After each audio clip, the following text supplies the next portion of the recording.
Namaste and welcome to Pokhara News. You are watching Pokhara News online TV. Every day आउने गर्छौं हामी corona भाइरसको पछिल्लो update लिएर आउँछौं।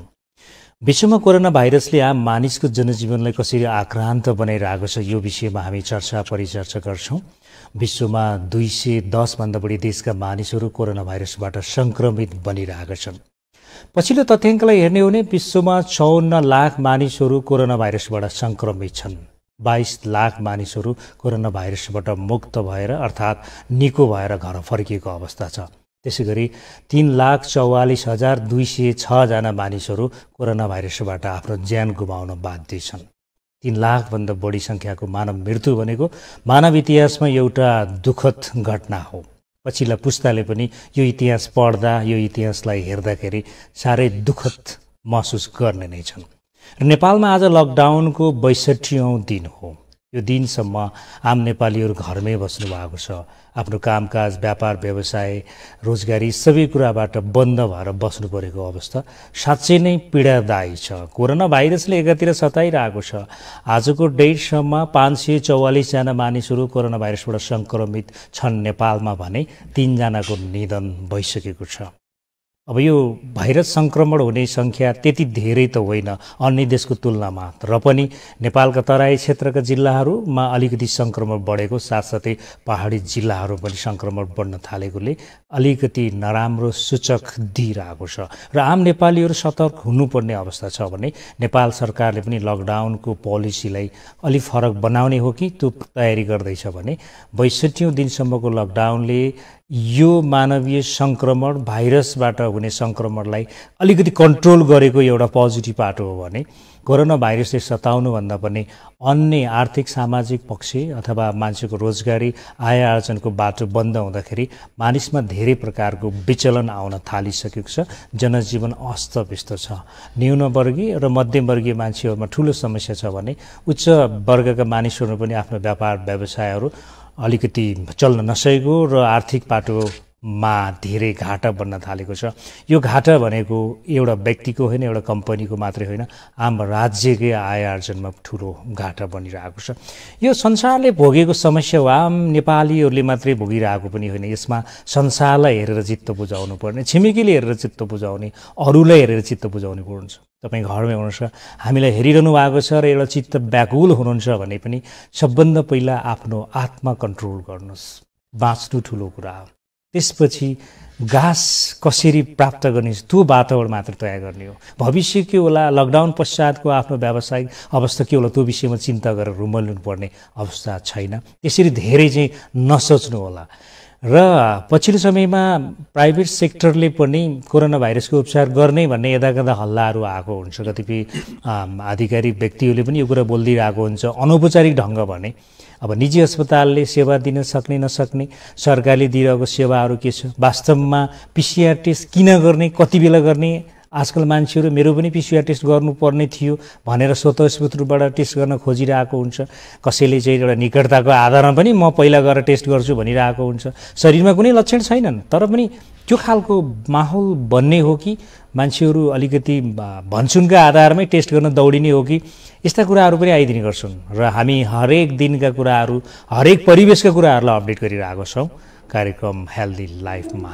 र आज हामीसँग एकजना वरिष्ठ चिकित्सक हुनुहुन्छ, डाक्टर भोजराज नेउपाने। लामो समय, मोर देन 30 इयर, 30 वर्षभन्दा लामो समय स्वास्थ्य सेवामा समर्पित व्यक्तित्व हुनुहुन्छ, अनुभवी व्यक्तित्व हुनुहुन्छ, परिपक्व व्यक्तित्व हुनुहुन्छ, जसको मेडिकल क्षेत्रको लामो अनुभवले चिकित्सा जगत, आम बिरामीहरूको अवस्था, साइकोलोजिकल र नेपाल सरकारले गरिरहेको उपचार प्रणालीलाई पनि एकदमै गहिरो अध्ययन गर्ने एउटा विज्ञ व्यक्ति हुनुहुन्छ। आजको अङ्कमा आउनुहोस् उहाँलाई स्वागत गरौँ। डाक्टर साहब, वेलकम टु पोखरा न्युज। नमस्कार, धन्यवाद। व्यस्त हुनुहुन्थ्यो तैपनि समय मिलाएर हामीसँग कुराकानी गर्नुभएको छ। हामी स्टुडियोमा छौँ, डाक्टर साहब चाहिँ आफ्नै कर्मक्षेत्रबाट बोलिरहनु भएको छ। डाक्टर साहब, जस्तो मैले अलिकति ब्याकग्राउन्डमा बोलिहालेँ, यहाँको मोर देन 30 इयर्स, 30 वर्षभन्दा बढी लामो चिकित्सा क्षेत्रको अनुभव छ। र बिरामीको साइकोलोजी, गभर्मेन्टको साइकोलोजी, सेवाग्राहीको साइकोलोजी र आफ्नो विज्ञता, आफ्नो चाहिँ युनिभर्सिटीले दिएको चाहिँ शिक्षा, त्यसलाई प्र्याक्टिकल्ली पनि एक्सपोज गर्नुभयो 30 वर्ष। र अहिले एउटा नयाँ टेस्ट, धेरै चिकित्सकले भन्ने गर्छ यो नयाँ एक्सपेरिमेन्ट हो, let's do what will be the result भनिरहेको हुन्छ। यो नयाँ एक्सपेरिमेन्ट कोरोना भाइरसले सबैलाई एउटा त्रासको वातावरण सृजना गरिदिरहेको छ। मेडिसिन अझै पनि यसको चाहिँ आइडेन्टिफाई हुन सकिरहेको छैन। च्यालेन्जिङ त आफ्नो ठाउँमा छन् र सरकारले दिइरहेको सेवा छ। र अहिले मान्छेको चासो के छ भने प्राइभेटले पनि उपचार दिने रे भन्ने खालको चाहिँ नि एउटा जिज्ञासा आइरहेको छ। कता कता प्राइभेटको हस्पिटलका डक्टर्सहरू, संस्थापकहरूको पनि एउटा चर्चाको विषय बनिरहेको छ। डाक्टर साहबले कसरी हेर्नुमा छ, अब प्राइभेटमा पनि कोरोना भाइरसको उपचार गर्नु उपयुक्त हो अथवा तिनीहरू क्षमतावान छन् छैनन्, यो विषयमा यहाँको विश्लेषण के हुन सक्छ डाक्टर साहब? हजुर, अब यो कोरोना भाइरस को कारणले हुने रोग भनेको हुन त कोरोना भाइरस आजभन्दा 50 वर्ष पहिला नै पत्ता लागेको हो। अब यसमा अलिकति चेन्जहरू आएर यो अहिले तेस्रो किसिमको भयो, कोरोना भाइरस 3 भन्छन्। त्यसले कहाँबाट सुरु भयो भनेको जब कसैले रोग भन्छन्, कसैले भइरहेको भाइरसमा म्युटेसन भएर आक्रान्त एकदम सिकिस्त भाउने खालको रूपमा प्रस्तुत भयो। अब यसरी यस्तो रुगा खोकी खालको भनौँ न, यसले दिने लक्षणहरू जस्तै खालको लक्षण दिने अरू रोग खोकी र भाइरसका पनि छन् जुन हामी फ्लू भन्छौँ। तर यो चाहिँ विशिष्ट खालको पर्यो यस अर्थमा कि यसले छिटै नै र बेसरी सिकिस्त बनाउने, केही यसले सङ्क्रमण गरेको केही बिरामीहरूमा सिकिस्त बनाउने र ज्यानै समेत दिन सक्ने खालको स्थिति भएको हुनाले यो चाहिँ यदि चर्चामा आयो। त्यति मात्रै हो नि, यो छिटै फैलियो संसारका एउटा सानो एरियाबाट, एउटा सहरको एउटा सानो एरियाबाट फैलिएर पुरै सहरमा, त्यसपछि त्यो देशबाट अरू देशमा फैलिएर धेरै मान्छेहरूलाई सिकिस्त बनाएर केही ज्यान पनि गइसकेको हुनाले चर्चाको शिखरमा पुग्यो। अब सुरुकै बेलामा, सुरुको 1 महिना 1.5 महिना 2 महिनाको बेलामा मान्छेहरूले यति धेरै विकराल रूपमा लिएला जस्तो लागेको थिएन। तर धेरै फैलिसकेपछि सबैजना अब संसारका भन्दा विकसित देशहरूमा त झन् धेरै सिकिस्त बनाउने खालको गरी यसले प्रस्तुत भयो र पेन्डेमिक भन्छ। अब यो महामारीको रूपमा आयो। अब यसमा उपचार कसले गर्ने, कुन संस्थाले गर्ने, कस्तो खालको डाक्टरले गर्ने भन्ने कुरा छानबिन गर्नु मनासिब छ। तर यो एकदम सङ्क्रमित हुने खालको भएको हुनाले चिकित्सकहरू त सबै खालको चिकित्सकहरूले गर्नुपर्ने भयो यसमा। अब यसले कुन कुन अङ्गहरूलाई असर गर्छ, त्यो अङ्गहरूलाई असर गर्ने अङ्गहरूको उपचार गर्ने चिकित्सकहरूले को जिम्मा बढी हुन्छ। अब म एउटा अपरेसन गर्ने डाक्टर भएको हुनाले अपरेसन गर्ने डाक्टरको यसमा खास ठुलो रोल त हुँदैन। तर यो रोगको लागि अपरेसन गर्नु नपरे पनि रोगसँग सम्बन्धित लक्षण नदेखिएकन पनि कहिले कहिले सङ्क्रमित भएका हुन्छन्। अनि अरू अपरेसन गर्नुपर्ने खालको रोग भएको कुराहरू लिएर आउनुभयो र मैले अपरेसन गर्नु पऱ्यो भने कोरोना सङ्क्रमितमा अपरेसन गर्नुपर्ने स्थिति आउनु भयो। त्यस हिसाबले सबै किसिमका विशेषज्ञ डाक्टरहरू, सबै क्षेत्रका सबै अङ्गका डाक्टरहरू पनि प्रत्यक्ष या परोक्ष रूपमा योसँग सम्बन्धित हुनुभयो। त्यस कारणले सबै डाक्टरको जिम्मेवारी हो कि यो रोगलाई कसरी डिल गर्ने, कसरी यो रोगको बिरामीहरूलाई अथवा यो रोग नलाग्न दिनलाई कसरी सहयोग पुर्याउने, र लागिसक्यो भने कसरी उपचारमा आफ्नो भूमिका निर्वाह गर्ने भन्ने कुरा सबैको जिम्मामा पर्छ। अब सबै डाक्टरको जिम्मा भयो सारांशमा भन्दाखेरि। यो डाक्टरले मैले गर्ने हो, मैले गर्ने होइन भनेर उन्मुक्ति पाइँदैन। यो नैतिकताले, डाक्टरी नैतिकताले पनि पाइँदैन, अब यो मानवीयताको हिसाबले पनि पाइँदैन। किनभने आफूले जुन लेभलको आफ्नो ज्ञान सिप छ त्यो अनुसारले त्यसमा समर्पित हुनैपर्छ। सबै डाक्टरले हुनु पर्यो यसको अर्थ। अब रह्यो कुन किसिमको अस्पतालले गर्ने भन्ने कुरामा चाहिँ उपचार चाहिँ जुनसुकै किसिमको अस्पतालले पनि गर्न मिल्छ, गर्नुपर्छ। हाम्रो इथिक्समा त्यस्तै छ हैन। अब अस्पताल भनेको सरकारी भनेको सेवामुखी, प्राइभेट भनेको चाहिँ नाफामुखी त होइन। प्राइभेट भनेको व्यवसाय गर्ने भयो त्यही गरेर हैन। सरकारले पनि त पैसा त लिन्छ, तर उनले चलाउने खालको मात्रै गरी लिन्छन्। अब प्राइभेटले चाहिँ सबै कुराहरूको खर्च घटाएर अलिकति मुनाफा पनि गर्ने गरी लिन्छन् भने त्यस कारणले उपचारमा पैसालाई बिचमा पार्नु हुँदैन। यस्तो खालको रोगमा चाहिँ अब कुनै एउटा मुलुकलाई विदेशीले अर्को राष्ट्रले आक्रमण गर्यो भने सबैले आफ्नो आफ्नो रोल हुन्छ नि त हैन। त्यहाँ नाफा नोक्सानको कुरा पनि हुँदैन हैन। अब त्यहाँ त अब ज्यान बचाउने खालको, मुलुक बचाउने खालको, परिवार समाज बचाउने खालको भन्ने जस्तै स्थिति हो यो। त्यस कारणले प्राइभेटले पनि गर्नुपर्छ, सरकारले पनि गर्नुपर्छ। तर ध्यानमा दिनुपर्ने अहिले जे भइरहेको छ यो अस्पतालमा नगर्ने, ऊ अस्पतालमा नगर्ने भन्ने कुरा प्राइभेटको आफ्नो इन्ट्रेस्टले नगरेका पनि होइनन्। यता कता एक्सेप्सन भनेको मैले सबैलाई 100% भन्दिनँ, तर यता कता व्यक्तिका पनि आफ्नो आफ्नो धारणा हुन्छन्। त्यस कारणले त्यस्तै अब 100वटा हस्पिटल भयो भने एउटा हस्पिटलको संलग्नता एकदम फुल स्केलको पूर्ण र अर्को हस्पिटलको चाहिँ 15-20% मात्रै संलग्नता होला। किन त्यो फरक भन्ने चाहिँ फरक पर्छ। तर कुनै पनि हस्पिटलले मैले उपचार गर्दिनँ भन्न पाउँदैनन् हैन, नियमले पनि पाउँदैन र नैतिकताले पनि पाउँदैनन्।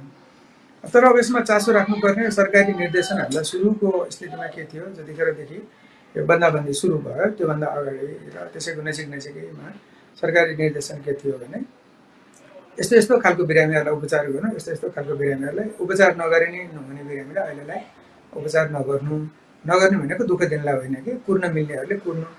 अब खास गरी सर्जरीसँग सम्बन्धी भएको हुनाले अहिले कुर्न मिल्ने खालको रोगहरूलाई, अपरेसनको लागि कुर्न मिल्ने रोगहरूलाई कुर्न लगाउनु हैन सकेसम्म, ताकि अब यो मान्छेहरूको आवत जावत पनि कम होस्। कम भएपछि बिरामीहरूलाई नै हो रोग सर्ने हैन, अथवा अस्पतालको मान्छेहरूलाई रोग सर्ने, अर्को मान्छे आएर रोग सार्ने त हो। अब यदि नेपालमा सुरुमा विदेशको मान्छे को पनि आउँथेन भने नेपालमा रोग आउँथेन हैन। सुरुमा आउने चीनबाट आए, पछि बेल्जियमबाट आए, यस्तै गरेर अन्तबाट आए। अहिले पछिल्लो स्थितिमा धेरै इन्डियाबाट आउँछन्। किन विदेशबाट आउने जहाज रोकिएपछि जमिनको बाटो आउनेहरूलाई मात्रै भयो बाटो, जताबाट मान्छे आउँछन् त्यताबाट रोग आउँछ, सर्ने रोग भयो नि त। अब यहाँ आइसकेपछि यहाँबाट फेरि सर्ने भयो। त्यो नसरोस् भनेर कुर्न मिल्ने खालको कुराहरूलाई कुर्नु भनेर भनेको हुनाले प्राइभेटमा पनि त्यस्तै छ, सरकारीमा पनि त्यस्तै छ। हामीले इमर्जेन्सी सर्भिसहरू, इमर्जेन्सी अपरेसनहरू, इमर्जेन्सी जाँचहरू सबै कुराहरू सुरुदेखि नै खुलेको छ, कुनै दिन पनि बन्द भएको छैन र कुर्न मिल्ने खालकोहरूलाई चाहिँ पुर्याउने स्थिति भएको हो। त्यस कारणले प्राइभेट र सरकारी भनेर छुट्याउन पर्ने खालको स्थिति होइन। जस्तो डाक्टर साहब, सरकारी अस्पतालले जुन खालको उपचार दिइरहेको छ, जुन खालको कोरोना भाइरसको ल्याब टेस्टका लागि, त्यसका किटका लागि अनि उपकरण पनि जोड्नु पर्यो। त्यो उपकरण अलिकति एक्सपेन्सिभ, अलिकति महँगो खालको हुन्छ, सरकारको लगानी हुन्छ, सरकारले त्यसलाई चाहिँ एफोर्ड गर्न सक्छ भने निजीहरूले त्यो खालको उपकरणहरू, त्यो खालको मेसिनहरू किन्नको लागि चाहिँ नि आर्थिक लगानी अलिक बढी नै गर्नुपर्ने। फेरि यो त पेन्डेमिक हो, यो रोग चाहिँ सर्ट टाइममा मात्रै देखा पर्छ, पछि रोग चाहिँ हराउन सक्छ। त्यो बेला चाहिँ नि अहिले किनेका मेसिनहरूको चाहिँ नि प्रयोग फेरि नहुन सक्ला। यो अर्थले पनि सबै निजी अस्पतालले किनेर सेवा दिने भन्ने खालको कुरो चाहिँ नि सैद्धान्तिक रूपमा त ठिकै नै होला, प्रयोगात्मक रूपमा चाहिँ यो अलिकति जटिल नै देखिन्छ होला। मान्छेले प्राइभेटले पनि गरे हुन्थ्यो, अब सरकारले निजीले पनि गर्न पाउँछ, गर्न सक्छ भन्ने खालको कुराहरू आयो भने नि यो प्रयोगात्मक रूपमा चाहिँ त्यति सहज देखिँदैन होला। डाक्टर साहबको आफ्नो विश्लेषणमा चाहिँ कस्तो देख्नुहुन्छ? हजुर, अब यसमा के छ भने प्राइभेटमा केही सर्भिसहरू फ्री पनि छन्। सरकारले यो कुराहरू फ्री गर्नुपर्छ भनेर गरेका कुराहरू फ्री सर्भिसमा पनि छन्। अनि शुल्क लिन मिल्ने खालको सेवाहरूमा शुल्क लिने गर्छन्।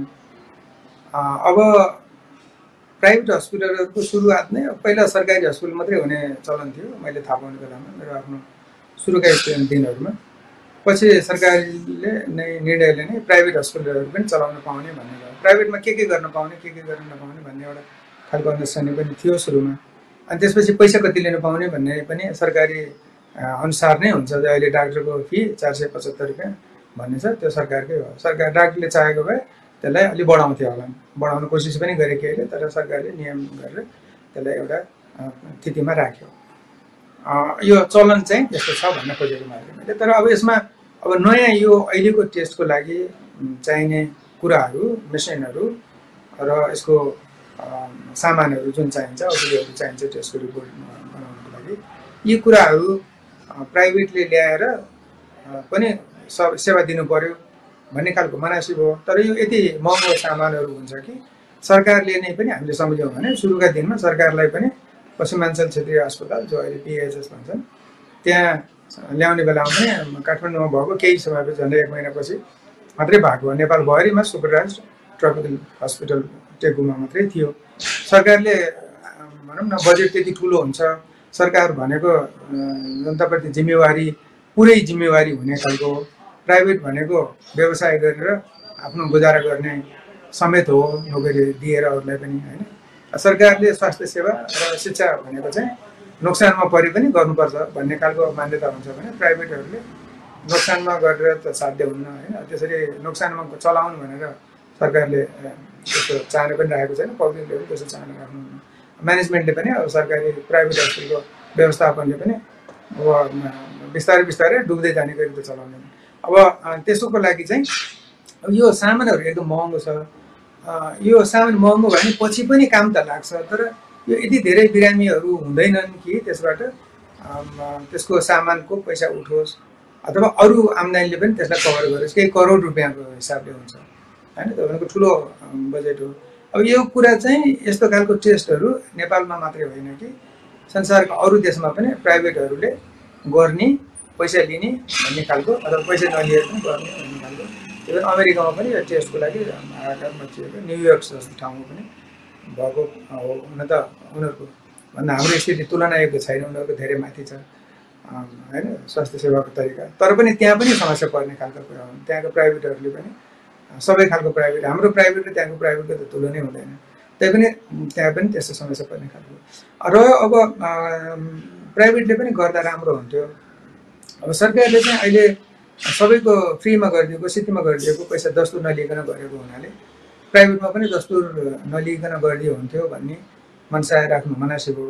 अब त्यो चाहिँ सक्ने हस्पिटलहरूले अब यति ठिकै छ नि त, सामाजिक उत्तरदायित्वको लागि मैले यति गर्छु भनेर गर्न सक्ने हैसियत भएकाहरूले गर्छन्, गर्दा हुन्छ। तर त्यस्तो गरेको चाहिँ अहिले पाइएको छैन। र अर्को एउटा साधारण टेस्ट छ, सिम्पल टेस्ट छ, ऱ्यापिड डायग्नोस्टिक टेस्ट भन्छ आरडिटी। त्यो चाहिँ एन्टिबडी हेर्ने टेस्ट हो। त्यो चाहिँ पिसिआर भन्छ, जुन अलिकति महँगो पनि छ। त्यो टेस्ट मेसिन पनि महँगो छ। त्यो टेस्ट चाहिँ रिलायबल हुन्छ, विश्वसनीय हुन्छ। अर्को त्यो ऱ्यापिड टेस्ट चाहिँ त्यति विश्वसनीय हुन्न। विश्वसनीय भए पनि कस्तो भने रोग छ भन्ने खालको त्यसले खास जानकारी दिँदैन, उसलाई रोग लागेको रहेछ पहिला भन्ने खालको अर्थ लाग्ने गरी दिन्छ। त्यसको सेन्सिटिभिटी भन्छ, त्यसको चाहिँ होमा हो भन्ने खालको रिपोर्ट 100% पनि छैन। त्यस कारणले त्यो चाहिँ प्राइभेटमा गर्न मिल्छ, सस्तो पनि छ, तर त्यसको उपादेयता त्यति छैन जति पिसिआरमा छ। र पिसिआर चाहिँ एकदम महँगो छ। अनि पिसिआर टेस्ट गर्न मात्रै पनि हुँदैन, पिसिआर टेस्ट गर्ने त्यो बिरामीको त्यो कपास लगाएर स्वाब लिने भन्छ, आँखाबाट मुखबाट अथवा नाकबाट लिन्छन्, भित्र घाँटीबाट। त्यो लिनको लागि पनि अच्छा खासा तयारी चाहिन्छ, किनभने त्यो जो मान्छेले लिन्छ त्यसको लागि पनि खतरा हुन्छ। अनि त्यो लगाउनुपर्छ होइन, पर्सनल प्रोटेक्सनको लागि। त्यो पनि 3000, 4000, 5000। त्यो पनि एभ्रिडे चेन्ज गर्नुपर्छ, एभ्रिडे पनि होइन, केही घन्टापछि चेन्ज गर्नुपर्छ थ्योरेटिकली चाहिँ। तर मान्छेले दिनभरिमा एउटा लगाएर गरिरहन्छ। एक खालको त्यसमा पनि लाग्छ समय, व्यवस्थापनमा अलिकति लाग्छ। त्यस कारणले त्यो टेस्ट यसो गर्ने भने त्यति सजिलो पनि छैन। अनि त्यो जाँच गर्ने मान्छे पनि पोखराइमै भन्नुहुन्छ भने पनि जो पश्चिमाञ्चल क्षेत्रीय अस्पतालमा जाँच गरिराख्नु भएको छ, सुरुदेखि नै उहाँ गरिराख्नु भएको छ, पालो दिने मान्छे पनि छैन भनेको मतलब त्यो पनि जाँच गर्ने मान्छे चाहिन्छ। अब हाम्रो जस्तो मुलुकमा त्यस्तो खालको विशेषज्ञ पोखराइमा पनि छैन। यत्रो ठुलो भइसक्यो अस्पताल ठाउँ, अस्पतालहरू पनि प्राइभेट पनि 25वटा भइसक्यो, 2टा मेडिकल कलेजहरू छन्। पश्चिमाञ्चल क्षेत्रीय अस्पताल त्यति पुरानो भइसक्यो। यत्रो ठुलो हुने ठाउँमा पनि त्यो खालको म्यान पावर छैन। हाम्रो स्थिति त्यस्तै छ, संसारको मान्छेले पढेका छैनन् धेरै। अब अहिले जुन सेटअप बनाएका छन् त्योको लागि पनि एउटा बसेर अब जो त्यो विशेषज्ञहरूले गर्न सक्ने स्थिति त्यस्तो छ। त्यस कारणले राम्रो हो सोच, तर अहिले गरिहाल्छ मलाई लाग्छ। डाक्टर साहब, जस्तो स्वतस्फूर्तबाट कोही पनि मान्छेले मेरो आफ्नो पिसिआर टेस्ट गर्नु पर्यो भन्ने अर्थमा यो प्र्याक्टिकली ठिक हो कि होइन? अब अहिले चाहिँ कस्तो पनि परिवेश बनिरहेको छ भने अलिकति भनसुनका आधारमा कोही मान्छेलाई अगाडि लगेर छैन पिसिआर टेस्ट गराइदिरहेको हैन, त्यो खालको चाहिँ घटनाहरू पनि देखिएका छन्। अब त्यो कुनै रोगको सिम्टम नै छैन, ऊ चाहिँ अलिक डेन्जर जोनमा पनि छैन, अथवा उसको चाहिँ नि यो केही दिनको हिस्ट्री पनि त्यति चाहिँ नि बाहिरबाट आएको त्यस्तो नकारात्मक खालको हिस्ट्री छैन, तर पनि मान्छे भनसुनका आधारमा अगाडि पहिलो लाइनमा गएर चाहिँ नि पिसिआर टेस्ट गराएर आएको, मैले त पिसिआर टेस्ट गराएँ, कुनै सिम्टम छैन र पनि म त सेफ छु, सेफ छ कि छैन त्यो कुराले चाहिँ नि मलाई अलिकति पिरियलो, मैले त पिसिआर टेस्ट गराएँ, म त कोरोना भाइरसको पोजिटिभ छैन भन्दै हिँड्न थालेका घटनाहरू पनि आएका छन्। अब यहाँको विज्ञताले के छ, कुनै रोग लाग्यो अथवा उसको हिस्ट्री त्यति राम्रो छैन, रोगका शङ्का लागेको छ, लक्षणहरू देखा परे, त्यो आधारमा मात्रै पिसिआर टेस्ट गर्ने कि स्वतस्फूर्त रूपबाट अथवा पहिलो लाइनमा गएर चाहिँ जसले पनि गरिदिए हुन्छ कि के छ? यसमा चाहिँ डाक्टर साहबले के भन्न चाहनुहुन्छ? हजुर, अब यसमा यो कोभिड भनेको कोरोना भाइरसले हुने सरुवा रोग भयो, जसलाई सरुवा रोग यो रोग लाग्ने सम्भावना छैन, उनीहरूले टेस्ट गर्न जरुरी छैन। अब जस्तो ज्यानभित्रैबाट ब्लड प्रेसर बढी हुने रोग अथवा सुगर रोग भयो हुने हुन्छ नि, उहाँहरूले चाहिँ मलाई सुगर रोग छ कि छैन होला, अब भित्रैबाट लाग्ने रोग युरिक एसिड भन्छ नि, एउटा मान्छेले आम पब्लिकले बुझ्ने खालको युरिक एसिड, यो गोडाका हातका जोड्नीहरू दुख्ने सुनिने रोग हैन, त्यस्तो खालको छ कि छैन भनेर भित्रैबाट आउने खालको रोग भए चाहिँ हेरौँ त, मेरो पहिला त थिएन, अथवा पहिला भए पनि नभए पनि अहिले छ कि यतिखेर चाहिँ के छ त मेरो स्थिति भनेर ब्लड प्रेसर नापे जस्तो, अथवा सुगर प्रयोगशालामा गएर सुगर टेस्ट गरे जस्तो पिसाबमा या रगतमा, अथवा रगतमा युरिक एसिड बढी छ कि छैन भनेर जाँच गरे जस्तो यो होइन। अब यो चाहिँ के हो भने अरू कसैबाट सर्नै पर्छ र अहिलेसम्म भएको स्थितिमा हैन, साधारणतया बुझिएको स्थितिमा एउटा मान्छेबाट अर्को मान्छेमा सर्नुपर्छ। केही जनावरबाट नि हुन्छ भन्छन्, त्यो अब ठ्याक्कै पत्ता लागेको छैन, त्यसमा छलफल नगरौँ।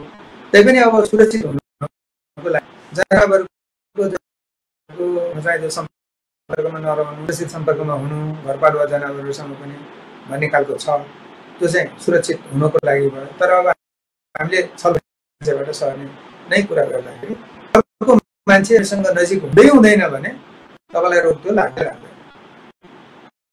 अब जसलाई लाग्नै छैन भन्ने व्यवहारले आफ्नो स्थितिले पहिलेदेखि क्लियर छ भने टेस्ट गर्नु पर्यो। मान्छे एउटा कुटीमा बसिरहेका छन् विगत 6 महिनादेखि, उनलाई बाँकी 6 महिना बस्छन् भने उनलाई भेट्दैन भने उनलाई रोग लाग्दैन। त्यस कारण उनले किन टेस्ट गर्ने? अब यसलाई अलिकति फरक, मान्छे घरमा बसिरहेको छ, बाहिर निस्किँदैन, घरमा अब बाआमाहरू हुन्छ, सानो बच्चा नै निस्किँदैन भने पाएको मान्छेहरू पनि कुनै हालतमा उनीहरूलाई रोग लाग्दैन। त्यस कारणले त्यो झ्यालबाट आउने पनि होइन, ढोकाबाट आउने पनि होइन, मान्छे नजिक हाछ्यौँ गरेर होइन, अथवा उसको फिजिकल सम्पर्कमा भएर हातबाट सर्ला, हात मिलाउँदा सर्ला, या जान ल्याउँदा सर्ला, या कपडा उसको चलायो, सामानहरू चलायो भने सर्ला, त्यस्तो सम्भावना छैन भने उनीहरूले टेस्ट गर्नै पर्दैन एउटा होइन। तैपनि अब यताउता चलमल गर्ने, यताउता हिँडुल गर्ने मान्छेहरूले मलाई लाग्यो कि भनेर शङ्का गर्नुपर्ने स्थिति पनि रहन सक्छ। तर त्यस्तोमा पनि अब त्यसो गऱ्यो भने पनि कति धेरैजना मान्छे हुन्छन् कि कोही न कोही बाहिर निस्किरहेको हुन्छन्, बाटामा यसो निस्केर हिँडेको थियो, पर 10 मिटर पर एउटा मान्छे देखाएको थियो, मास्क पनि लगाएको थिएन, मलाई सर्यो कि क्या भनेर आत्तिएर गएर जाँच गर्नुपर्ने स्थिति हुँदैन। साधारणतया 2 बढीमा 3, त्यो पनि हावाको भावको हिसाबले पनि थोरै फरक पर्छ। तर मिटरको डिस्टेन्समा नजिकमा आउनु भएको छैन भने सर्ने सम्भावना झन्डै 0 हो। त्यस कारण डराउनु पर्दैन, दिनुभयो भने झनै कम छ होइन। लागेको छ भने त्यो किटाणु चाहिँ लामो समयसम्म हावामा रहँदैन, झरिहाल्छ जमिनमा, जमिनमा झरेपछि हाम्रो सम्पर्कमा आउँदैन, आयो भने रोग लाग्ने सम्भावना छैन भने जाँच्नु पर्यो।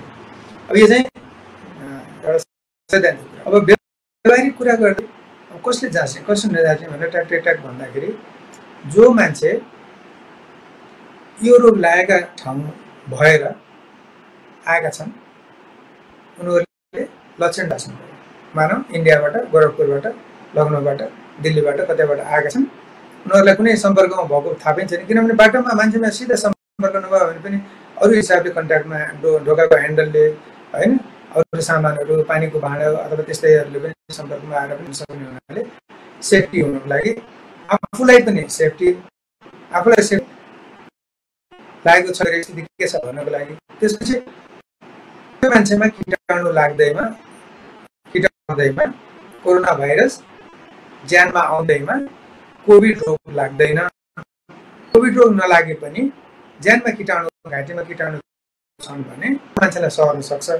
त्यस कारणले छ कि छैन भनेर जाँच गरेपछि घर जान पाइयो नि त, अरू मान्छेको सम्पर्क भयो नि त होइन, किनभने अहिले बसिरहनु पऱ्यो। जहिलेसम्म त्यसको 2 हप्ता जति भन्छन् इन्क्युबेसन पिरियड, लक्षण देखिने पिरियड, भर्खर हिजो सरेको रहेछ, यसको लक्षण नदेखिन्जेल भनेर बस्नु पऱ्यो, 2-3 हप्ता बाहिर बस्नु पऱ्यो, नपरोस् भनेर टेस्ट गर्नु पऱ्यो। अथवा म अलिकति खतरनाक मान्छेमा, खतरनाक भनेको रिस्की भन्न खोजेको, त्यसलाई के भन्छ, अलिक असुरक्षित मान्छेमा, जस्तै बुढापाका अथवा फोक्सो कमजोर भएका, अरू रोगहरू भएका, औषधि खाइरहेका, सुगर भएका भनौँ न, एक खालका बिरामीहरूको नै सम्भावना। त्यस कारणले मसँग लक्षण नभयो भने पनि तिनलाई रोग सर्न सक्छ भन्ने खालको हिसाबले जाँच गर्नुपर्ने हो। तर सबैजना हेरौँ न कस्तो छ मेरो भनेर प्रयोगशालामा गएर पिसिआर टेस्ट सब गर्ने होइन। अब त्यो गर्नुभयो मानौँ होइन, कसैले गर्नुभयो होला, म गर्छु मेरो यस्तो छ हेरिहालौँ भने पनि तपाईँ अहिले जानुभयो प्रयोगशालामा जाँच गर्नुभयो, त्यसको रिपोर्ट भोलि बिहान आयो अथवा बेलुका आयो, तपाईँ नेगेटिभ आयो, त्यसको मतलब तपाईँ अब बाँकी 2 महिना, 3 महिना, 2 दिन, 6 महिना, 6 हप्ता, 6 दिन, जतिसुकै समय पनि सुरक्षित हुनुभयो त्यो समयको लागि भन्ने त होइन त्यो। किनभने तपाईँ प्रयोगशालामा जाँच गर्न दिएर बाटोमा फर्को सङ्क्रमित मान्छे सम्पर्कमा आउनुभयो, खोकेको कुरा, उसको रोग लागेको कुराहरू सम्पर्कमा आउनुभयो भने तपाईँलाई टेस्ट नेगेटिभ आएको भोलिपल्ट त्यही दिन पनि सरिसकेको हुनसक्छ, त्यसपछि फेरि रोग देखिएको हुनसक्छ। त्यस कारणले यसै गएर म जाँच गरौँ मेरो स्थिति के छ, सुगर बढाएर रसिद रहन्छ मेरो अहिलेसम्म त छैन भनेर जाँच गरे जस्तो यसले कुनै आइडिया हुन्न। त्यस कारणले लक्षण छ कुनै, तपाईँ त्यसको सहनु भएको छ, तपाईँको पेसा नै यस्तो खालको छ, जस्तै डाक्टर, नर्सहरू, अस्पतालमा काम गर्नेहरू अथवा काम गर्नुपर्ने सम्पर्कमा जानु, जस्तै अस्ति नगरपालिका स्टाफहरूलाई केहीलाई जाँच गर्ने, उनीहरू हिँडिरहनुपर्छ, कोसँग सम्पर्कमा आउँछन् उनीहरू हिसाब पनि राख्न सक्दैन। तर बेला बेलामा उनीहरूलाई पाउन चाहिँ किन जरुरी हुन्छ भने कारणलाई पनि उनीहरूलाई पनि लागि नलागोस्, रोग लागेका छन् भने उनीहरूलाई अलिकति स्ट्रेसमा राख्नु भएन, सबै कुरा ख्याल पुर्याएर राख्नु पऱ्यो भनेर हेर्नको लागि। अनि डे टु डे उनीहरूलाई जाँच पनि गर्नु पऱ्यो, लक्षणहरू आउँछन् कि भनेर विचार पनि गर्नु पऱ्यो। त्यो लागि आइहाल्यो भने फेरि उनलाई आइसोलेसनमा राखेर उचित तरिकाले उपचार गर्नुको लागि पनि जाँच गर्नु पर्यो। नत्र आम सबैको लागि जाँच गर्नुपर्ने त्यो चिजको लागि मैले जाँच गराएको थिएँ भन्नको लागि कुनै त्यसले अर्थ, त्यसो गरेर बरु नोक्सान बढी पर्छ। किनभने त्यो टेस्ट गर्ने कुरा अर्को शङ्कास्पद अथवा कुनै पर्ने मान्छेमा गर्नु खर्च भयो नि त, असुकै खर्च लाग्छ। खर्च लाग्छ भनेको पैसाको हिसाबले मात्रै होइन कि, पैसाले मात्रै भएर नि हुन्न नि त, त्यो किट चाहियो, एउटा जाँच गर्ने त्यो सामान चाहियो, त्यो सामान नभएरै कहिले कहिले सामान जाँच गर्न रोकिने हुन्छ।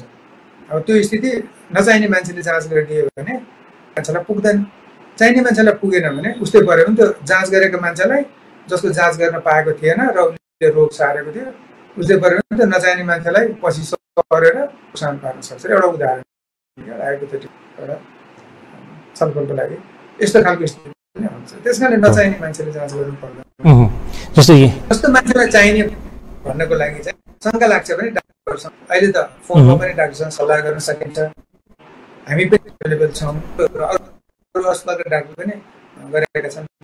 अनि क्षेत्रीय निर्देशनालय पनि एउटा डाक्टरलाई सम्पर्क राख्न सकिन्छ भनेर एउटा त्यसो गरेको छ। त्यसमा सोधेर म हाई रिस्कमा खतरामा पस्नु पर्दैन भनेर जानकारी लिएर अगाडि बढ्दा राम्रो हुन्छ। हजुर, जस्तो डाक्टर साहबले धेरै कुराहरू गरिदिनु हो, जो मान्छेको हिस्ट्री अलिकति राम्रो छैन, बाहिरबाट आइरहेको छ अथवा मासमा गइरहेको छ, ग्रुपमा छ, अथवा हेल्थ वर्कर छ अथवा सुरक्षाकर्मी छ अथवा पत्रकार छ जो मान्छेको क्राउडमा फर्स्ट लाइनमा गएको छ उनीहरूको टेस्ट गर्नु चाहिँ स्वाभाविक हो।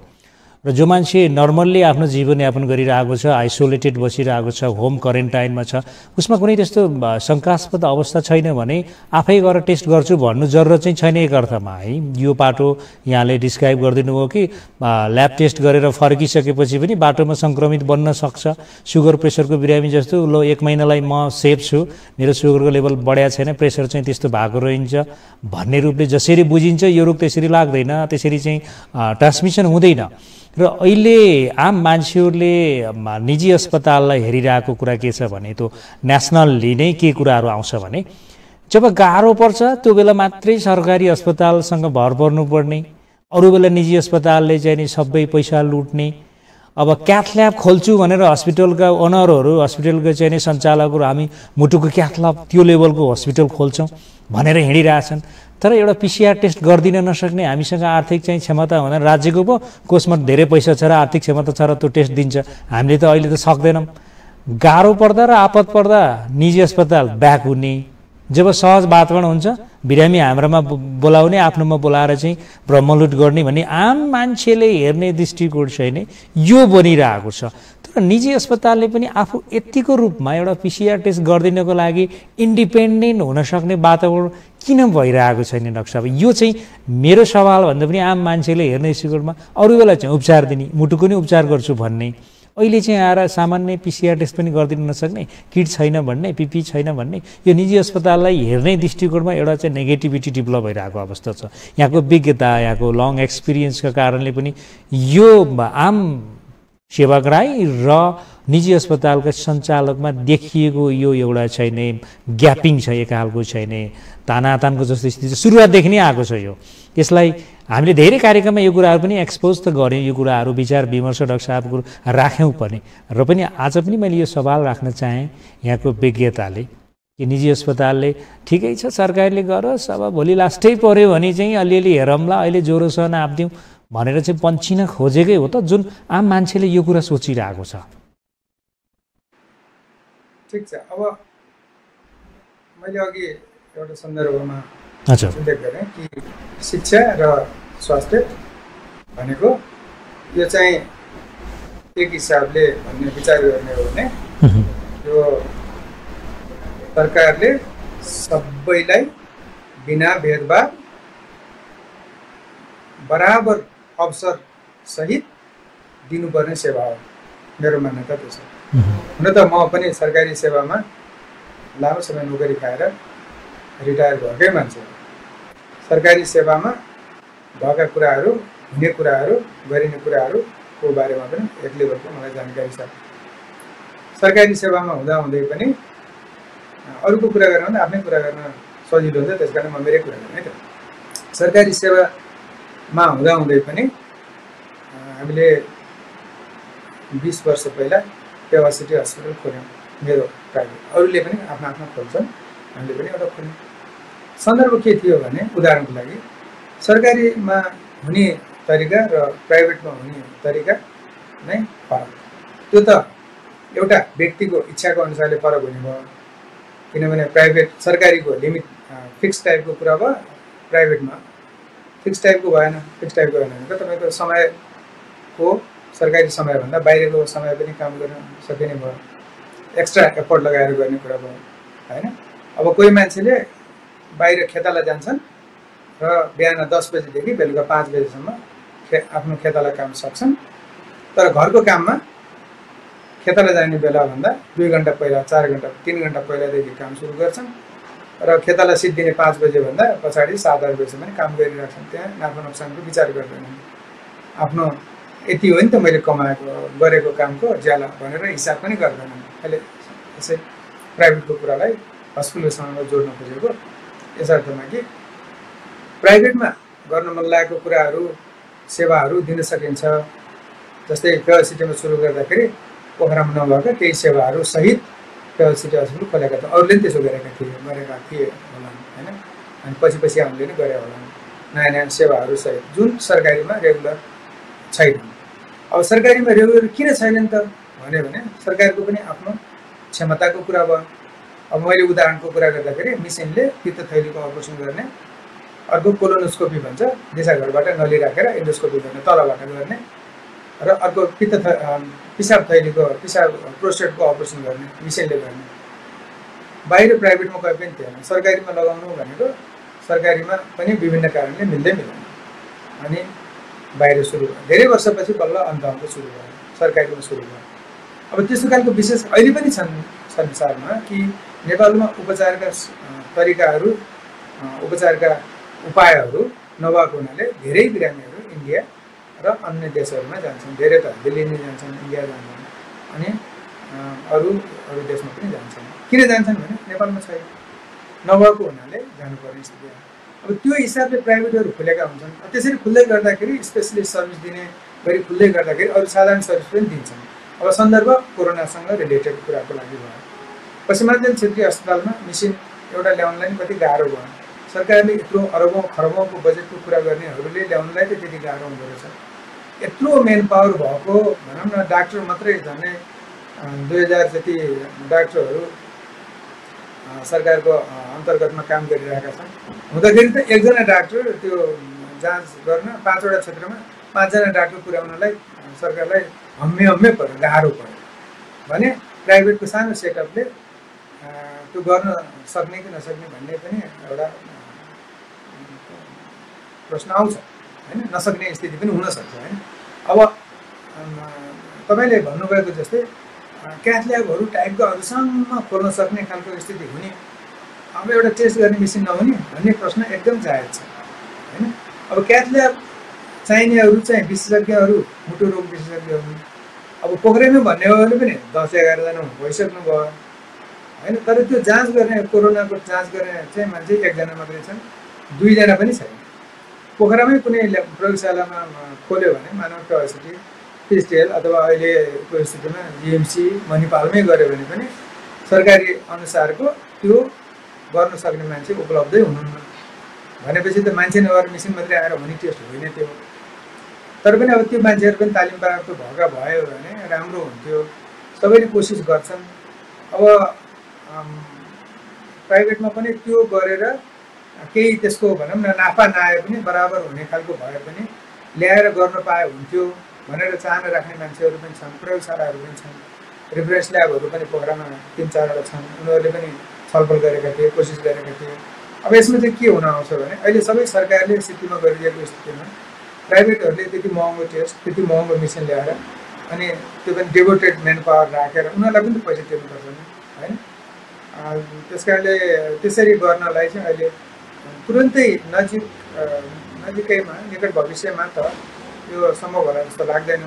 तर एउटा स्थिति यस्तो हुनु पर्यो, सरकारी स्थिति, नेपालभरिको स्वास्थ्य स्थितिको स्थिति, सरकारी र यो प्राइभेट स्वास्थ्य संस्थाहरूको बिचको अन्डरस्ट्यान्डिङ, व्यवस्थापनको तरिका कि यो हुनु पर्यो भन्ने अन्डरस्ट्यान्डिङ एउटा बाध्यकारी भयो भने पनि हुन्छ क्या। जस्तै उदाहरणलाई भनौँ, खोपहरू प्राइभेट हस्पिटलहरूले सिटीमा दिनुपर्छ होइन, जहाँबाट जसरी व्यवस्थापन दिनमा एकपटक, महिनामा एकपटक गर्छन्। अरू खालको सर्भिसहरू, केही सर्भिसहरू छ जस्तै केही प्रतिशतहरूलाई फ्री सर्भिस दिनुपर्छ, प्रक्रिया पुर्याउनुपर्छ होइन, सरकारीबाट चिठी लिएर आउनुपर्छ, त्यो छँदैछ। त्यसरी पनि दिइरहेका छन्, गरिरहेका छन् है। अब त्यो सरकारले यसो गर्नु, जस्तै मेडिकल कलेजहरूमा 10%लाई फ्री भएर उनीहरूले पढाउनुपर्छ भन्ने छ, पढाएका छन् नि। त्यो अब 1% भने 1% त 10% भयो भने 10% भयो, 20 भने 20 पनि हुनसक्छ। जसले 20मा पढाउन सक्दैनन् उनले खोल्दैन, जसले सक्छन् उनले खोल्छन्। अब थुप्रै ठाउँमा त च्यारिटी हस्पिटल बनाएर मान्छेहरू लगानी पनि गरेका छन्। नेपालीहरूको हैसियत त्यति धेरै धनी अरू देशको जस्तै धनी छैन।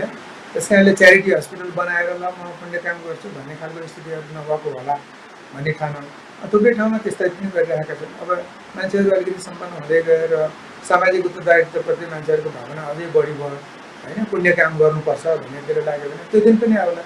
तर अहिलेको निकट भविष्यमा त्यस्तो हुने सम्भावना छैन मलाई अलि लागेको छैन। फ्री हुने खालको गरी, अब पैसा लिने खालको गरी भयो भने चाहिँ अब अस्ति पनि अलिकति चर्चा चल्यो, सरकारले यति पैसा लिने भनेर गर्यो भनेर छलफल चल्यो। तर त्यो पिसिआरको लागि थिएन, ऱ्यापिड टेस्टको लागि थियो। ऱ्यापिड टेस्ट नै 1500 जति पर्छ भने छलफलमा यसै प्राइभेटमा, त्यो सरकारीको त कुरा होला जस्तो मलाई लाग्दैन। प्राइभेटमा त्यस्तो छलफल भएको कुरा आएको होला। तर पिसिआर टेस्ट त त्योभन्दा धेरै महँगो छ। अनि आम मानिसले पब्लिकले गरिहाले आउँ भनेर आउने सम्भावना व्यापक कम छ। तर अलिकति छलफलमा अब के हुनसक्छ भने कसैलाई अब अहिले जुन सेन्टरमा पिसिआर गर्नुपर्ने छ त्यहाँ चाहिँ खास मान्छेहरूलाई मात्रै गर्ने, इन्डिकेटेड मान्छेहरूलाई जसलाई आवश्यक छ उनीहरूको मात्रै गरिदिने भन्ने छ। अब कोही चाहिँ फार्मेसी टाइपकोमा हेरौँ न, यसै मेरो केही त छैन तै पनि हेरौँ एकपटक, अब त्यहाँ गयो भने ज्वरो आएको छ, विदेश गएको छ, विदेशकोसँग सम्पर्क गरिरहेको छ भन्छन्, ढाँट्नु भएन, छैन भनेपछि जाँच गर्नु पर्दैन तपाईँको भन्छन्, पठाउँछन्। तर मेरो आत्मसन्तुष्टि भएकै छैन, गर्न पाए हुन्थ्यो भन्ने खालकोहरूले पैसा तिरेर पनि गर्थ्यो होला। अब तर त्यो खालको चाहिँ अब सरकारले अहिले अनुमति दिएको छैन। त्यस कारणले सरकारले जे गरिरहेको छ त्यो ठिकै नै छ। र अब गर्नै पर्ने टेस्टहरूमा त सरकारमा भएकै छन्, अलिकति ढिलो होला, चाँडो होला, तर भएकै छन्। डाक्टर साहब, हजुर, पनि क्वालिटी अफ सर्भिस त्यसमा पनि फरक पर्छ अलिकति। हुन त मान्छे नै हो, अमेरिकन पनि मान्छे नै, नेपाली पनि मान्छे नै हो होइन, जिन्दगीको भ्यालु त दुइटैको बराबरै हो। त्यही अब होइन मुलुकले त्यो गर्न सक्ने कुराहरू पनि त लिमिटेसन त हुन्छ नि। एउटा सवाल जोड्न चाहे, कम्युनिटी ट्रान्समिसन लाग्छ नेपालमा भित्रै अब त्यो काठमाडौँ, पोखरा, कुनै पनि सहर अथवा ग्रामीण क्षेत्रमा पनि कम्युनिटी ट्रान्समिसन भइसकेको छ। हामी चाहिँ एक प्रकारको आगोको ज्वालामाथि छौँ, एक व्यक्तिले अर्कोलाई सारिसकेका छ, हामीले त्यसको चाहिँ नि पिसिआर टेस्ट नगरेको कारणले आइडेन्टिफाई नभएको हो भन्ने जुन जनगुनासो, एउटा जनतर्क छ। र यो साथै लकडाउन लम्ब्याउनु राम्रो हो अथवा यहाँहरूले चाहिँ नि एमबिबिएस पढ्दा अथवा एमएस पढ्दाको चाहिँ नि यस्ता पेन्डेमिक सिचुएसनमा कसरी चाहिँ नि आम मान्छेलाई कन्ट्रोलमा राख्ने भन्ने खालको एउटा करिकुलममा पनि अध्ययन गरेर आउनु भएको छ र प्र्याक्टिकल पनि गर्दै आउनु भएको छ। त्यसरी हेर्दाखेरि यहाँको चिकित्सा विज्ञानले यो लकडाउन नै एउटा उपयुक्त सोल्युसन हो अथवा लकडाउनको मोडालिटी चेन्ज गर्नुपर्ने अथवा चाहिँ पिसिआरको दायरालाई बढाउनु पर्ने, यो चाहिँ हामी सुरुवातदेखि नै यी प्रसङ्गहरू किन राखिरहेछौँ भने आम मान्छेले यो कुराहरू सोधिदिनुहोस् है डक्टरलाई। किन भन्दा अब नेताले अथवा चाहिँ नि मन्त्री लेभलको मान्छेले, राज्यका आधिकारिक निकायले चाहिँ नि मेडिकल साइन्स सबैले पढिरहेछन्, तर चिकित्सकले जुन खालको गाइडलाइन दिइरहेको हुन्छ त्यो नै रिलायबल र एउटा चाहिँ नि प्रुभ हुने खालको कुराहरू हुन्छ, किनकि उहाँको अध्ययन त्यही छ। आम मान्छेले सोध्छ कि लकडाउन लम्ब्याउँदैमा चाहिँ नि कोरोना भाइरसको निदानको लागि एउटा सही उपाय हो अथवा यहाँले लकडाउनलाई छुट गराएर अथवा सहज वातावरण बनाएर पिसिआरको दायरालाई बढाएर अथवा यसमा लकडाउनको मोडालिटी पनि चेन्ज गर्ने भनेर कहिलेकाहीँ गभर्मेन्टले पनि यो कुराहरू एक्सपोज गरिरहेको हुन्छ। प्र्याक्टिकली यो कुराहरू आएको त छैन र पनि अब 62 दिन क्रस गरिसक्दा वुहानमा पनि इटालीमा पनि 65 दिनभन्दा बढी त लकडाउन भएको थिएन। अब लकडाउन कसरी जान्छ? डाक्टर साहब, एउटा विज्ञताले यो लकडाउनको मोडालिटीको बारेमा के सल्लाह दिन चाहनुहुन्छ? हजुर, अब यसमा के छ भने हामीले सुरुको पहिलो बिरामी नै नआएको स्थिति हुन्थ्यो र त्यो नआउँदैमा हामीले लकडाउन गर्छौँ, पुरै बन्द भने यही भित्रका मान्छेहरू चाहिँ लकडाउन भनेको छ यसर्थमा बाहिरबाट आउनेलाई बन्द, पुरा बन्द, सिल, बोर्डर सिल। विदेशबाट जहाज आउने अब एउटै छ एयरपोर्ट काठमाडौँको, त्यहाँ आउने जाने बन्द र चीनको बोर्डरमा केही नाकाहरू, इन्डियाको बोर्डरको आउने एकजना मान्छे पनि आउन नपाउने स्थिति हुन्थ्यो भने नेपालभित्र मान्छे नर्मली हिँडचुल गरेर केही फरक पर्दैन, किनभने यो सरुवा रोग थियो। बाहिरबाट अहिले जस्तै बङ्गालको खाडीमा आँधी आयो, पोखरामा पानी आयो, त्यो त माथि उडेर आएको हो नि। त्यसरी भाइरस आउँथेन, सर्थेन। हामीलाई चलमल गर्न, यताउता हिँडुल गर्नलाई, व्यवसाय बन्द व्यापार यताउता गर्न केही फरक पर्दैन, किनभने पहिलो केस पनि आएको थिएन। अब पहिलो केस आइसकेपछि त्यसले कता कता सम्पर्कमा आयो र त्यसले कता कता सार्ने सम्भावना छ भनेर छानबिन गर्नु जरुरी थियो। ट्रेस गर्ने भन्छन्, छानबिन गर्नु जरुरी, खोज तलास गर्नु जरुरी थियो। त्यतिखेर गरे पनि उनी 14 दिन छुट्टै बसे, उनी सन्चो भएर गए। त्यसपछि दोस्रो केस आयो होइन, तेस्रो केस आयो, चौथो केस आयो, यसरी बढ्दै गयो। अनि त्यतिखेरसम्म हामीलाई एक खालको ढुक्क थियो कि सबै विदेशबाट आएका केसहरू छन् र तिनले हाम्रो यहाँ भित्र आएर सारेका छैनन्। अनि ती जहाँ जहाँ गएका छन् तिनलाई हामीले खोज तलास गरेर जाँच गरेका छौँ र उनीहरूमा रोग छैन, त्यस कारणले सर्दैन। तर पहिलो केस जुन यता धनगढीतिरको थियो सायद कम्युनिटी ट्रान्समिसन भएको, त्यसपछि त त्यो चरणै स्टेट नै फरक पऱ्यो होइन। दोस्रो स्थितिमा भयो भनेको अब आपसमै पनि सर्ने स्थिति भयो। त्यसपछि चाहिँ लफडा, त्यसपछि कता कता सर्यो किनभने त्यसले भनेर कता कता गयो भन्ने हुन्छ होइन। त्यसो भएपछि अनि बन्दाबन्दीको स्थिति आयो र अहिलेको जे चलिरहेको छ त्यसरी चलिरहेको। अब यो सही हो कि होइन भनेर जुन प्रश्न राख्नुभयो, यो यस अर्थमा सही हो कि मान्छेहरूको गतिविधि कम भयो भने रोग कीटाणु लिएका, कोरोना भाइरस लिएका मान्छेहरू नलिएका मान्छेहरूसँग सम्पर्कमा कम हुन्छन्। मैले हुँदै हुन्न त भन्न सक्दिनँ, कम हुन्छ।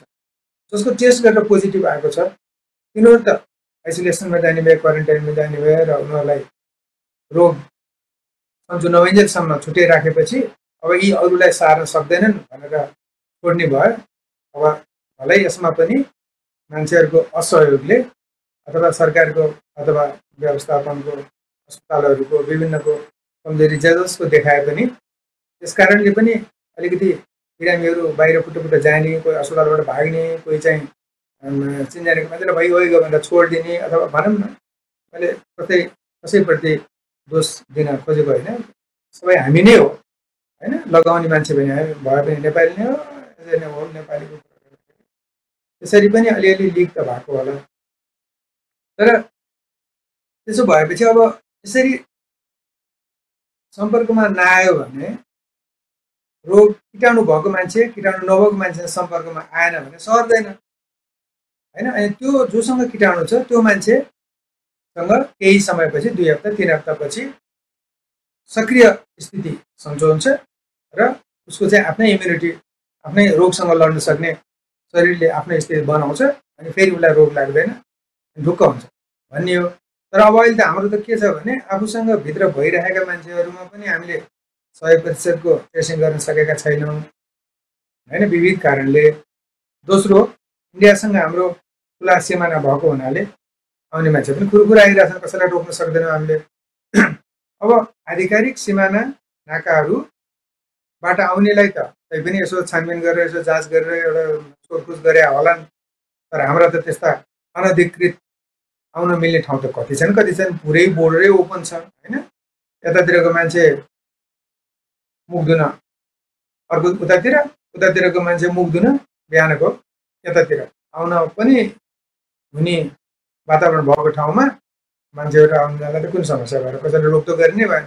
त्यस कारणले नेपालको जस्तो यो स्थितिमा चाहिँ एकदम गाह्रो छ। नत्र केही साना मुलुकहरू, हाम्रो जस्तै साना मुलुकहरू, न्युजिल्यान्डको कुरा गर्नुभयो, अरू छन् केही मुलुकहरू त्यस्तै गर्नुभयो भने उनीहरूकोमा चलमल गर्न सुरु भइसक्यो होइन। उनीहरूले लकडाउन बन्द गरिसक्यो। किन बन्द गर्यो भने बोर्डर टाइट छ, आफ्नो भित्र भएका मान्छेहरू आफ्नो भित्र भएका छन्, बाहिरबाट आउनु पाउँदैनन्। भित्र भएका छ उनीहरूले जाँच गर्नुपर्ने जति गरे छैन भन्ने कुरा एक लेभलको भयो, खतरामुक्त भन्ने स्थिति भएपछि ल अब खुल्न पाउने भन्ने भयो। हाम्रोमा चाहिँ त्यो कमी छ। त्यस कारणले लकडाउन कन्टिन्यू भएको नराम्रो होइन, राम्रो हो, कन्ट्रोल मुभमेन्ट भएको। तर पनि त्यसैभित्र पनि के खालको गर्न मुनासिब हुन्छ भने जस्तै हामी घरभित्र 4 जना 5 जना, अब कसका घरमा कतिजना, जस्तै मेरो घरमा हामी 5 जना छौँ। 5 जना मध्ये हामीले त घरभित्र मास्क लाउँदैनौँ, घरभित्र आफ्ना नर्मल हात धुवाई यताउता धुवाई गरिन्छ। तर बुवाको मलाई, मेरो बुवालाई अथवा आमालाई, छोराछोरीलाई सर्छ भनेर हामी एकदमै बाहिर गरेर जस्तो गर्दैनौँ होइन। पिपी पनि लाउँदैनौँ होइन, अर्को पनि लाउँदैनौँ, प्रोटेक्टिभ केही पनि लाउँदैनौँ। किन? हामी भित्रमा त छैन नि त, एक आपसमा सर्दैन। किन सर्दैन? छैन होइन। त्यो खालको स्थिति भएका मान्छेहरू, कुनै साना उद्योगहरू छन्, व्यवसायहरू छन् भने त्यही भित्र त चल्न सक्नुपर्ने हो भन्ने लाग्छ मेरो हिसाबले। जस्तै साना उद्योगहरू, काठका बनाउने कुराहरू,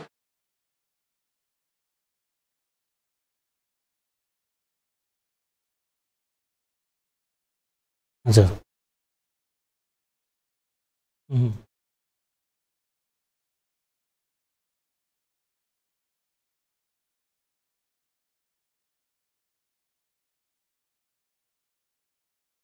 हजुर डाक्टर साहबको अलिकति नेटवर्कले कनेक्सन लुज भएको जस्तो फिल भइरहेको छ। डाक्टर साहबको कनेक्सन अलिकति भइरहेको छैन। हेलो डाक्टर साहब, सुन्नु भएको छ मलाई?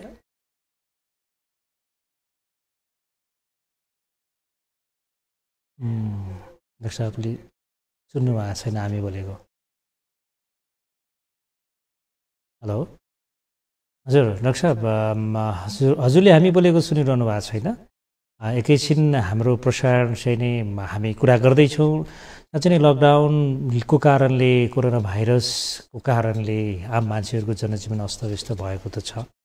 र यो अर्थमा हामीले यसलाई कसरी लिन सक्छौँ र वातावरण कसरी सहज बनाउन सक्छौँ?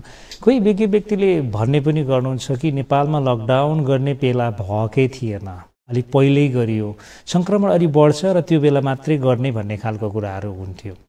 अब लकडाउन नगरेको भएको हिसाबले पनि धेरै मान्छेहरू सङ्क्रमित हुन्थ्यो होलान्, र लकडाउन गरेको कारणले नै यति धेरै मानवीय क्षति नभएको पनि हुनसक्छ। यसलाई पनि हामी एक खालको सकारात्मक रूपले हेर्नुपर्ने हुन्छ भने अब लकडाउन लामो भइदिनाले पनि फेरि कोरोना भाइरसभन्दा पनि अब जनरली मान्छेले भन्छ कि भोग भाइरसले सताइरहेको छ, आम मान्छेहरूको आय आर्जनको वातावरण नै रोकिरहेको छ। आर्थिक उत्पादनका चाहिँ कल कारखानाहरू, उद्योग व्यवसायहरू, स्कुल कलेजहरूदेखि लिएर धेरै कुराहरू बन्द भइरहेको छ। यसले पनि आम मानिसहरूको एउटा आर्थिक विचलन आइरहेको अवस्थाले लकडाउन नै त्यति उपयुक्त होइन कि, अथवा लकडाउनलाई अलिकति मोडिफाई गर्नुपर्ने हो कि, यसको मोडालिटी चेन्ज गरेर आम मान्छेहरूले आफ्नो सानो एरियामा काम गर्न सक्ने बनाउने हो कि, यी कुराहरूमा पनि हामी लाग्नुपर्छ भन्ने खालको कुराहरू छ।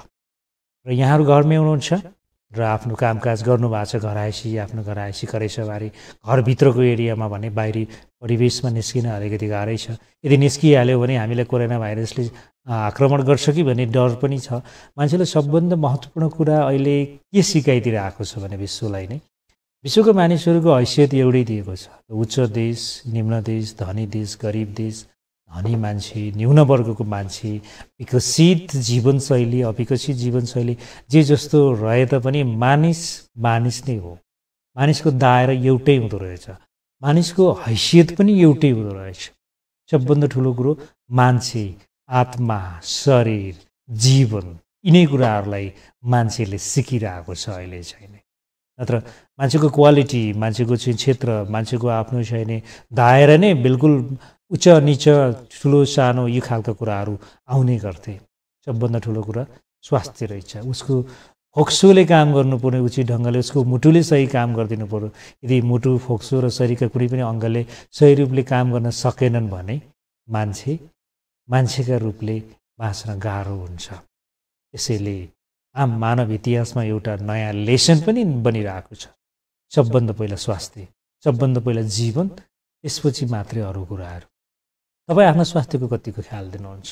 घरमै हुनुहुन्छ, तपाईँले हात धुने बानी गर्नुभएको छ, साबुन पानीको प्रयोग गर्न थाल्नु भएको छ, सेनिटाइजर प्रयोग गर्न थाल्नु भएको छ, मास्क प्रयोग गर्न थाल्नु भएको छ, जो कोही मानिससँग झ्याप्प चाहिँ कन्ट्याक्टमा नजाने बानीको विकास गर्नुभएको छ, मानिस सर्टेन दूरीमा बस्ने स्वभावको विकास गर्नुभएको छ।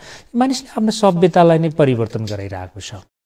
डाक्टर साहब, जस्तो यहाँले कुरा गर्दै हुनुहुन्थ्यो कि लकडाउनलाई अलिकति मोडालिटी चेन्ज गर्ने, अलिकति सर्ट बनाउने, नेपालमा लकडाउन चाहिँ अलिक चाँडै नै सुरु भयो कि जस्तो खालको कुरा अहिले आम मान्छेहरूले पनि फिल गर्छन्। अब लकडाउन गर्ने बेला बल्ल हो कि जस्तो पनि कुराहरू आउँछ यता कुरामा, होइन? कतिपय विश्लेषकहरूले लकडाउन जरुरत नै छैन भन्ने खालको कुराहरू पनि गर्दैनुहुन्छ।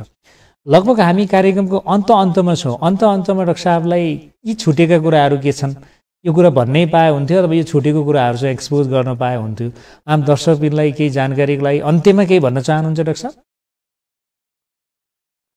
हजुर, अब यो लकडाउनको बारेमा, लकडाउन गर्नलाई कतिखेर सही टाइम समय थियो भन्ने कुराको लागि चाहिँ अब यो एकजनाको विचारमा यस्तो, अर्कोजनाको विचारमा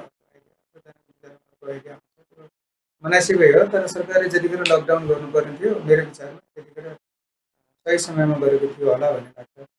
अथवा केही एक हप्ता अगाडि गरेको भए पनि छिटो गरेको हुन्थेन भन्ने लाग्छ।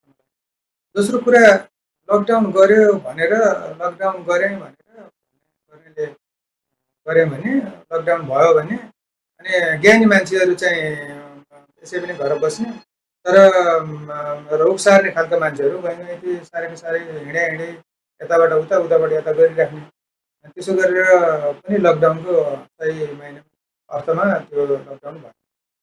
जस्तै अब उदाहरण गर्ने हो भने विदेशबाट आउने नेपालीहरूलाई आउनु पनि दिनु पर्यो। अब विदेशबाट आउने नेपालीलाई आउन दिएर उनीहरूले ल्याउने रोगलाई फेरि बिहोर्न पनि त पर्यो। अब नेपालमा भएका नेपालीहरू विदेशमा भएका नेपालीहरूलाई कोरोना पोजिटिभ बढी छ होइन। अब मध्यपूर्वतिरको कुरा गर्ने भने एउटै देशमा कति धेरै मान्छे नेपालमा भन्दा बढी मान्छे नेपाली नै अब उनीहरूलाई आउन दिनु पर्यो। इच्छा गरे पनि आउनु दिनु पर्यो, आफ्नो मातृभाषा आउन दिनु पर्यो।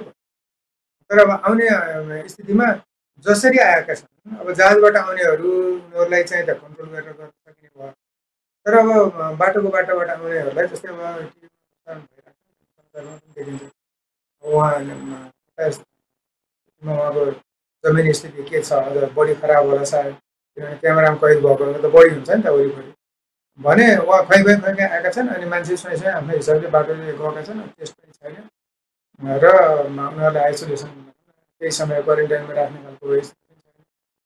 त्यसो भएर उनीहरूलाई रोग नलाग्ने, उनीहरूले अर्कोलाई सहारेका मान्छेहरू बिरामी भएर पहिलो जुन हाम्रो दुर्घटना भयो, मृतक ध्यान दिनु पर्यो एकजना बिरामीले, उहाँ बाहिरको पनि होइन केही नै होइन, अब कोही बाहिरबाट आएको मान्छेले सहारे अनि अब ज्यान दिनु पर्यो अब हो नि त।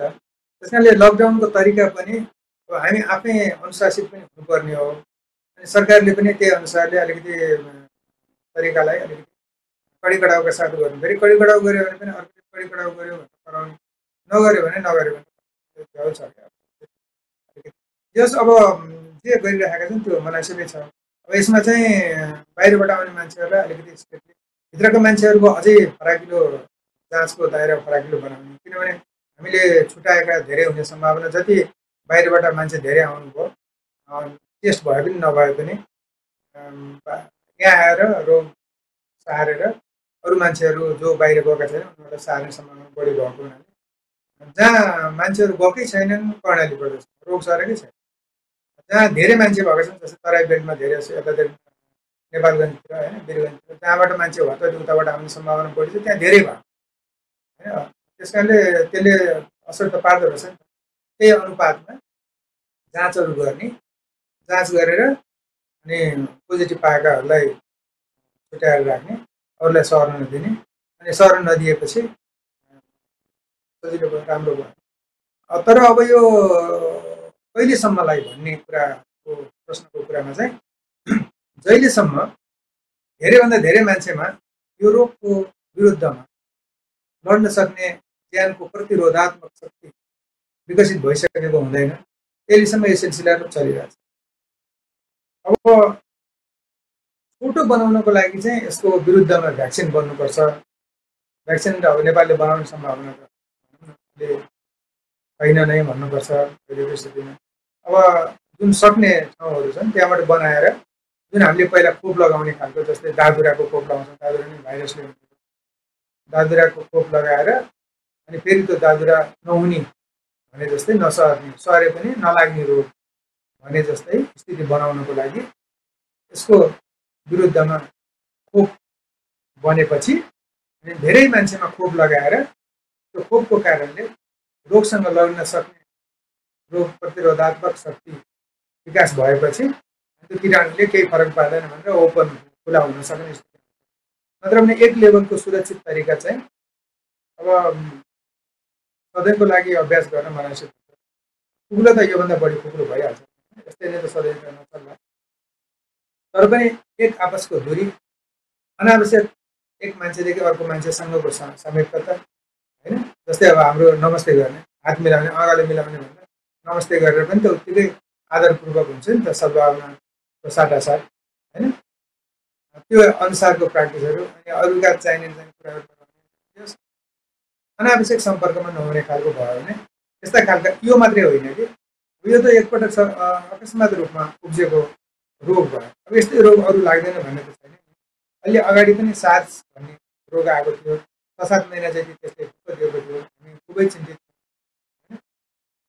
अनि पछि हाम्रोतिर त त्यति आएन, मार्च भन्ने आयो होइन।